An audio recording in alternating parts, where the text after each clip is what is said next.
semana, o Plano Aberto traz uma série de entrevistas com os candidatos a reitor e vice-reitor da Universidade Federal de Ouro Preto. O regulamento e normas das entrevistas foram acordados com representantes das chapas. A ordem da entrevista foi sorteada na presença de todos os representantes. E o tempo, igual para todos os candidatos, é de 10 minutos. Nossa entrevista de hoje é com os candidatos da Chapa 2. Você tem fome de quê? Formada pelos professores Marcelo Eustáquio Silva e Guilherme Pauliello. Marcelo Eustáquio Silva é graduado em Farmácia e Bioquímica pela UFMG. Tem mestrado em Bioquímica e Imunologia e doutorado em Ciência também pela UFMG. Atualmente, leciona as disciplinas Nutrição Experimental, Bioterismo, Animais de Laboratório, Modelos Experimentais em Nutrição e Ciência de Animais de Laboratório. Por 2 vezes já foi diretor da Escola de Nutrição e também já exerceu o cargo de presidente da DUFOP. Seu candidato a vice-reitor é Guilherme Pauliello, professor do Departamento de Música e atual diretor do IFAC. A primeira parte da entrevista consta de uma pergunta que deve ser respondida obrigatoriamente pelo candidato a reitor e outra pergunta que deve ser respondida obrigatoriamente pelo candidato a vice-reitor. É bom lembrar que essas 2 primeiras perguntas, e apenas elas, foram enviadas previamente aos candidatos a pedido deles mesmos. Candidatos, sejam bem-vindos ao Plano Aberto. O tempo de entrevista, que é de 10 minutos, começa a contar a partir de agora. A primeira pergunta é para o candidato a reitor. Candidato, a UFOP, assim como outras universidades públicas, passaram e ainda passam por um plano de reestruturação, que é o REUNE. De acordo com o governo federal, muitos aspectos dessa estruturação ainda precisam ser superados. Entre eles, autonomia universitária, melhor gestão, expansão versus qualidade, valorização da docência. Na UFOP, quais serão os pontos primordiais para consolidar o REUNE? Eu acho que todos os pontos, como eles foram identificados pelo governo federal, é lógico que não tem jeito, não é só na UFOP, mas em todas as universidades que entraram no REUNE vão ter essas dificuldades, vão ter que superar esses pontos. Então eu podia falar de todos os pontos, mas eu escolhi 2 que eu acho que são mais importantes. A expansão versus qualidade e a valorização da docência, que também eu acho que é outro ponto importante. A expansão versus a qualidade, primeiro eu tenho que fazer uma breve introdução, que é o seguinte, qual que é a primeira premissa do REUNE? Aumentar o número de alunos, né? Nós passamos de mais ou menos 10, 12 alunos por professor para 18 alunos por professor por curso de graduação presencial. Isso significa uma sobrecarga. E sem considerar que o professor, além dele das disciplinas, ele tem que orientar, ele tem que administrar, né? E aí a gente está falando de aluno de graduação, de pós-graduação. Além disso, ele tem que correr atrás de recursos. Então, ele faz projeto para o CNPq, para a FAPEMIG, etc, etc. Então, na verdade, o professor é 40 horas, é muito mais que isso. Mas isso não é só o professor universitário, qualquer professor. Além do tempo que ele fica, das 8 horas que ele fica na universidade, ele tem que, em casa, correr atrás dos projetos, porque isso não dá para fazer durante o período que ele está cuidando de passar o conhecimento técnico que ele tem para o aluno. Agora, passar o conhecimento técnico para o aluno implica o seguinte: são alunos diferentes, com formação individual diferente, ambiente social, ambiente religioso, né, dentro da família, e o professor ele tem que lidar com essas diferenças de cada um dos alunos. Então, essa é a complexidade de ser professor. Aí, como não se bastasse isso, que isso é no plano individual, tem o plano coletivo, onde que ele mora, com o que ele vive, qual que é a escolaridade das pessoas que ele vive, qual que é a influência da comunidade naquele aluno, e cada aluno é de um lugar diferente. Aí acabou? Não. Porque depois tem a parte do professor, né? Que até agora nós estamos falando da família do aluno, da comunidade que ele vive e do aluno. Mas ainda tem um professor. O professor tem questões pessoais e tem questões coletivas. A gente tem compromisso, tem que ir no aniversário do amiguinho do filho, tem compromisso com a família, né? Então, junta isso tudo. Então, ser professor é uma coisa muito diferente e isso não está sendo considerado quanto se discute valorização do professor, né? Ah, vocês estão querendo ganhar muito mais do que vocês merecem. Olha, isso não é verdade. Em 2007, um professor universitário, doutor, ganhava 2.300. Os pesquisadores do Ministério de Ciência e Tecnologia recebiam menos, 2.300, 2.500. A gente recebia 2.800.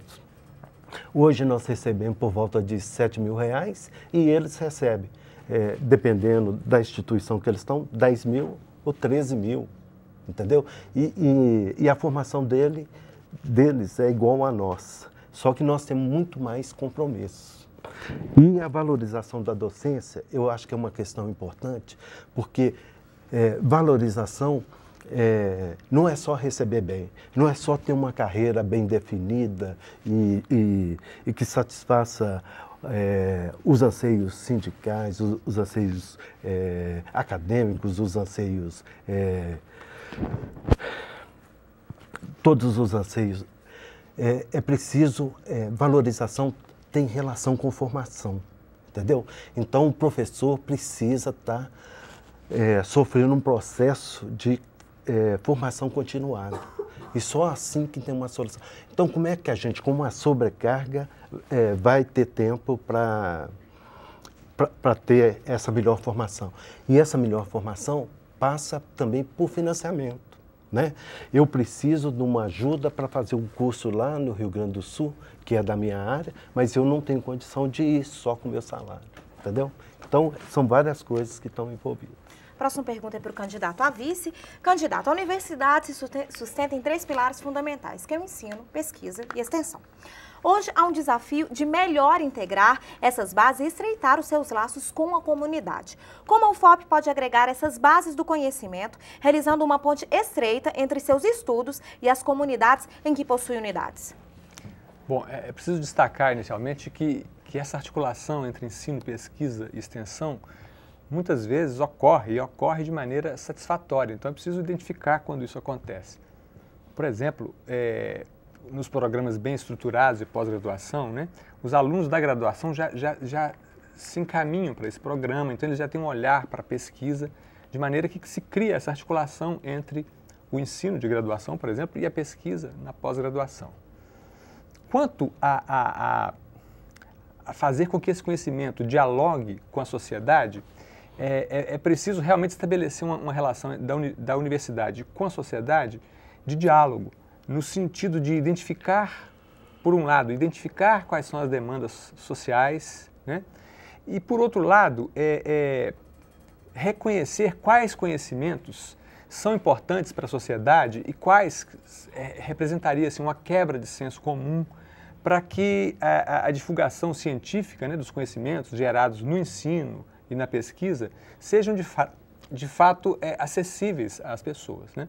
A divulgação científica geralmente é colocada num nível muito alto, um padrão alto de linguagem que a torna inacessível. Então, buscar recursos para que essa maneira de dialogar com a sociedade seja mais visível. Por exemplo, um tipo de jornalismo científico, que ao mesmo tempo criaria essa possibilidade de entendimento das pesquisas e daria ao jornalismo também, como exemplo apenas, né, uma profundidade no seu campo de trabalho. Bom, ao falar em gestão democrática, a chapa 2, a chapa de vocês, propõe a instalação de uma assembleia estatuinte, que, entre outros pontos, traria a participação de pessoas da comunidade, onde a unidade da UFOP. Como funcionaria essa assembleia e como ela contribuiria para o fortalecimento da universidade hoje? Durante o período de campanha, que foi muito rápido e atropelado, nós fomos convidados por associação de bairro para conversar, para eles trazerem as demandas deles e etc. Então, eles nos pediram um assento nos conselhos superiores da universidade. A gente conversou com eles no seguinte sentido: não é possível, né, a gente assumir esse compromisso porque é impossível cumpri-lo. Mas o compromisso que a gente assume é de levar para os delegados eleitos pelos segmentos, né, técnico-administrativo, discente e docente, essa demanda. E eu tenho certeza que o grupo que vai participar da Estatuinte vai ver com muito bons olhos a participação da comunidade. E aí os representantes da comunidade teriam o poder de defender, junto aos estatuintes, a possibilidade de estar participando de alguma coisa, etc, etc. Bom, falar em aumentar recursos soa como um desafio, né? Há uma estratégia para se chegar a esse propósito de aumentar recursos? Vocês têm pouco menos de um minuto para responder. Eu acho que isso aconteceu muito nessa gestão, tá? O professor João Luiz, no primeiro ano de implantação do Reúne, ele captou, além do disponibilizado pelo Reúne, que foi muito maior do que o pactuado, ele captou 5 milhões. E isso aconteceu, com exceção do ano seguinte, que foi 500 mil, em todos os anos. Para 2012, tem 13 milhões captados, fora a liberação do Reúne, e para 2014 tem 10 milhões já captados. Já, é uma questão, já está negociada, é buscar, né? E, então, eu acho que, como que ele conseguiu isso? Trabalhando. E o que a gente promete é trabalhar. Candidatos, obrigada pela participação aqui no Plano Aberto. Bom, e a gente fica por aqui. No programa de amanhã, a gente vai conversar com os candidatos da Chapa 1, Jaime Antônio Sardi e Hernani Mota de Lima. Obrigada pela sua companhia. Até o nosso próximo encontro.